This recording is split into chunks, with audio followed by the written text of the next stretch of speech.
خبر شامل کرتے ہیں چکوال سے۔ ملک فدا حسین ایوان، ملک کلیم ایوان اور ملک حسین ایوان کے زیر اہتمام نیو چکوال سٹی چکوال میں محفل میلاد کا انعقاد کیا گیا، جس میں عالمی شہرت یافتہ ثنا خوانوں نے گلہائے عقیدت کے پھول نچھاور کیے اور علماء کرام نے خطاب کیا، جبکہ محفل میلاد میں شہریوں کی کثیر تعداد نے شرکت کی۔ رپورٹ راجہ ثاقب عباس، چکوال۔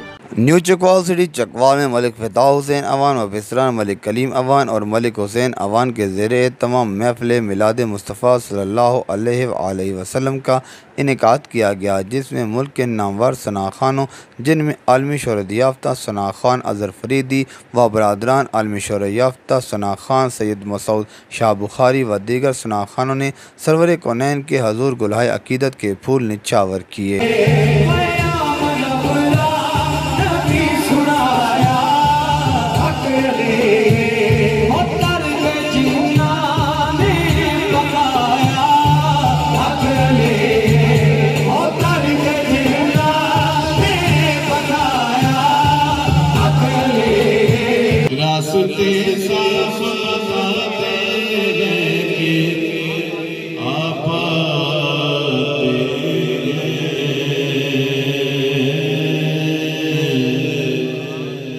تو محفل کو سجاتے ہیں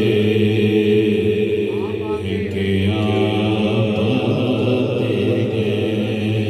محفل میلاد سے خطاب کرتے ہوئے قاری حضرت علامہ مولانا لیاقت علی فریدی نے کہا کہ آقائے دو جہاں حضرت محمد صلی اللہ علیہ وآلہ وسلم کی ولادت باسعادت کا جشن تمام عالم اسلام کے لیے سب سے بڑی خوشی کا دن ہے۔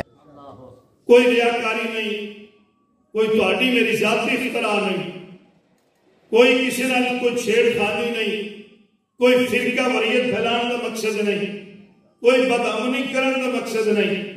میرے بھائیوں، بزرگوں، دوستو، ساڑیاں انہاں محفلوں دا مقصد ہے اللہ کو منگنا۔ تھوڑے بندے بولے نہیں بھائی، کبھی میلاد مصطفیٰ مقصد اللہ کو منگنا، کبھی ذکر حسین مقصد اللہ کو منگنا۔ انہاں شادیاں محفلوں دا مقصد اور جو مدعا ہے وہی ہے کہ ایسا اللہ کو منگنا ہے۔ یہ بہترین سبب ہے ساڈے کول اللہ کو منگن دا۔ محفل میلاد کے اختتام پر مولانا جعفر نے ملک و قوم کی سلامتی و بقا کے لیے خصوصی دعا بھی کی، جبکہ محفل میلاد میں شہریوں کی کثیر تعداد نے شرکت کی اور سب کی زبان پر مرحبا یا مصطفیٰ، مرحبا یا مصطفیٰ کی صدائیں